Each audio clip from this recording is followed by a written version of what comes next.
Let's digest what we know so far. Haaland's 14 million, Salah's 12.5 and still a midfielder. So what does that mean? Well, Rashford will also surely stay as a mid as well. Play wide, midfielder. And Bomo shows us that, Salah shows us that. But look, let's react to some of the key prices we've seen so far. So there are a few generous buys here. Bruno Fernandes is 8.5. We didn't see that coming. Matoma's 6.5 as I expected.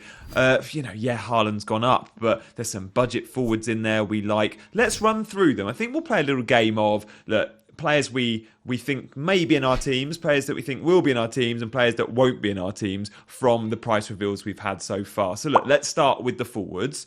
Haaland at 14 million. Let's go straight there. It didn't matter what Haaland was going to cost today, did it?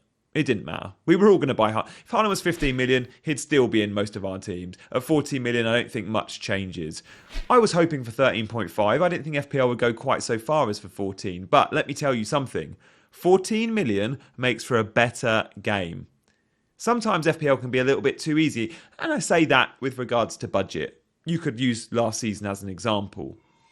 Being able to get all those great players from all those great teams in your 11. We were able to do it last year. Well, this year we won't be able to, and that's a good thing. I want to pick Brentford players. I want to have a Luton player in my team, for example. So, Haaland 14.0. Well done, FPL, on that. I'm very happy there.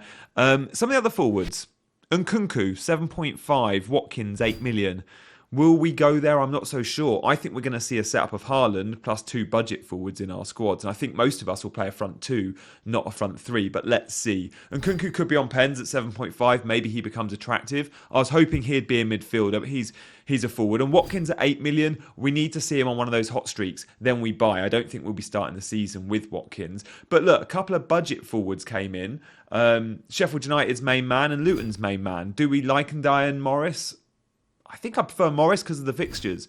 5.5 could be a good first bench option and play him in the home games. That's what I'm thinking with Morris. So actually, from those forward price reveals, there's a few tasty ones that could be in our Game Week 1 teams outside of Haaland. Let's look at the midfielders because, again, there's some that whet the appetite. There's a few midfielders that I saw and I was like, oh, I don't really care. Don't really care. I'm not picking Clivert at 5 million until I see he's fitting in well at Bournemouth and playing well and in the 11. Paqueta at 6 and Benson at 5.5. Look, our opinions could change, but they're not going to be players we focus on come game week 1. They're going to be ones we have to see and then go, oh, they've caught our eye, now we bring them in. So those midfielders not so appealing. The midfielders, however, that were, well, let's have a look at prices of Morgan Gibbs-White, Eze, Bruno, Odegaard, Son, Salah. All of these guys are tempting me and I'm pretty happy with all the price points. So first and foremost, Morgan Gibbs-White. You know he's at the Euros with the under-21s. Playing in a front 2, by the way. Playing very well in a front 2. Keeping the likes of Smith Rowe is kind of out the team because Gibbs-White is in. He's a baller. We like him. He ended the season so well, didn't he, for Forest? And I think he got racked up something like 12 assists. Tons of points. I think he had more goal involvements than Bruno. But look, let's move on to Eze at 6.5 because again, like Gibbs-White, ended the season so well. Roy Hodgson staying at Palace. We know under Hodgson, Eze does well. I don't know. I think given the choice, I'll be looking away from Eze because of Matoma. Let's talk about Matoma now, shall we? Because he's the same price point. He's the one out of the 3 that I think will be in my Game Week 1 team. Many predicted Matoma at 7.5. If you've been watching this stream, this channel, you'll know that I went 6.5 with my prediction. I'm really happy at that. That could mean, by the way, that the other Brighton mids, Sonny March, 6.5, could even be 6. And Ciso, if he's listed as a midfielder, he could be 6 million. And if he is, we've got a really, really big decision to make. Maybe it's double Brighton mid. I don't know. The fixtures are there for them. They score goals. They create chances. Bruno, 8.5. We're getting Man United's main man for 8.5. That makes me think Rashford could also be 8.5. I predicted they'd both be 9. They should both be the same price, in my opinion. So look, if Rashford stays as a midfielder and is 8.5, he's going to be in everyone's team. But Bruno, I think, will be in many as well. Remember, we never quite know with penalties on those two. We could see split penalties between the two. But I like it. And that tells me that FPL being fairly generous outside of the Haaland camp with these sort of high-priced midfielders or mid-priced midfielders. Because Odegaard, again, has come in at 8.5. Many of us thought he'd be 9. Many of us thought Saka would be 9 or 9.5. I'm now thinking Saka could also be 8.5. Probably 9, maybe slightly more. But Odegaard and Saka and Rashford also similar, and Bruno in terms of points last season. So very few points separated those players. So what we know so far is generous pricing, but also wide players are being listed still as midfielders. And Bomo has shown us that. Salah has shown us that. That's good to know. Son, big price drop. You know, he started the season last time out at $1 million more than Kane at 12.5. We all knew he would drop. We all knew he had gone to 10. I didn't quite expect 9.0. I think I guessed at 9.5. 9.0 Son, if the Ange Postecoglou system works for him, will be a brilliant price point. But a lot of that is down to how Postecoglou fits, how the new formation works for Son. It is a 4-3-3, but he'll have to stay fairly wide. And if Harry Kane stays. And also, how much is James Maddison? Because if Maddison's 8, knowing Son's 9, maybe Mads is the guy. So let's monitor that. Look, Salah, you'd have seen from my other video I put out a couple of days ago, I've done a predicted Game Week 1 template team. And that draft did not have Mo Salah in. Why? Because I said he'd be 12.5, and I said Haaland's going to be expensive, and we won't be able to have them both because there's so many good 8.5 to 9 million midfielders, and I think we're seeing that. I think we'll accommodate 2 or 3 of those mids, and that will mean we can't have Salah at 12.5. So look, maybe that changes. Salah did come in at 12.5. He had a brilliant season last time out. Some were thinking he could be 13. I think 12.5 is accurate and fair, and I like it. So look, now the midfielders we know about. Okay, so let's talk defenders now, and Trippier. I think this means, look, FPL mean business this season. Yes, they've been generous in some areas, but they've priced players at the top end in others. We've seen that with Haaland, we've seen that with Salah, we're seeing that with a lot of the premium players, and Trent Alexander-Arnold, we'll get to him in a minute, but Trippier is another one, and 6.5 feels fair because he was so good last year. However, is he going to get love come Game Week 1, Trippier? No, he's not, because there'll be other more affordable options at, say, Liverpool and Man City,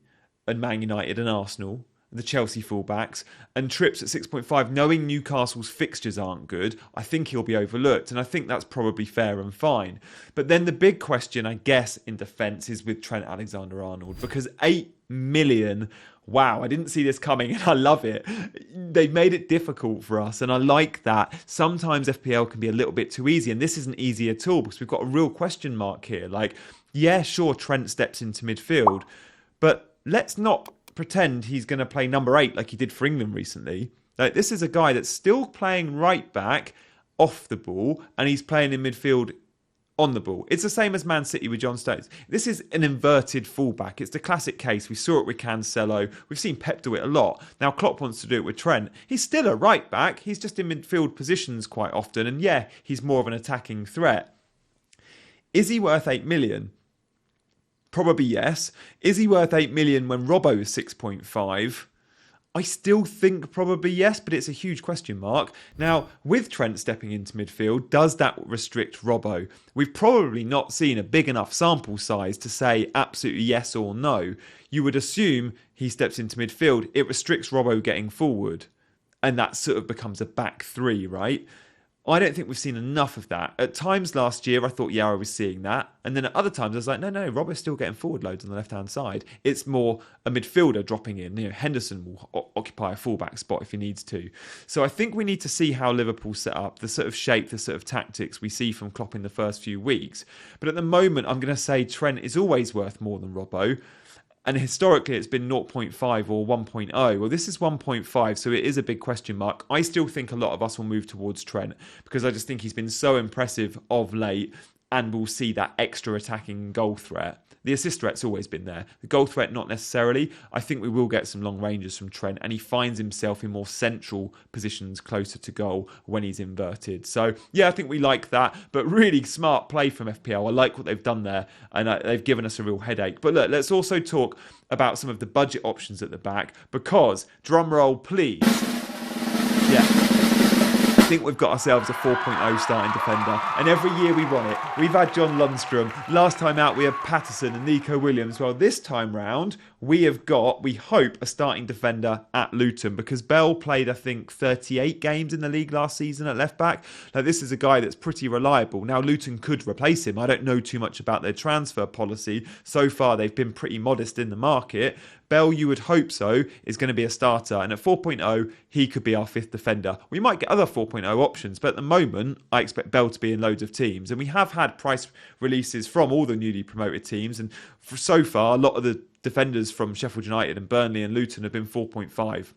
Bell at the moment is 4.0, so we like that very much. So I'm pretty happy there.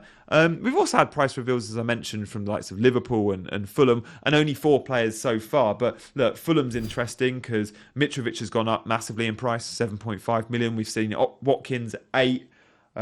Even like Pereira, who was a 4.5 midfielder last year, 5.5. So we're seeing a lot of players rise in price. We are still seeing some bargains and some value picks. At the moment, I'm looking at players and thinking which ones will be in my game week 1 team.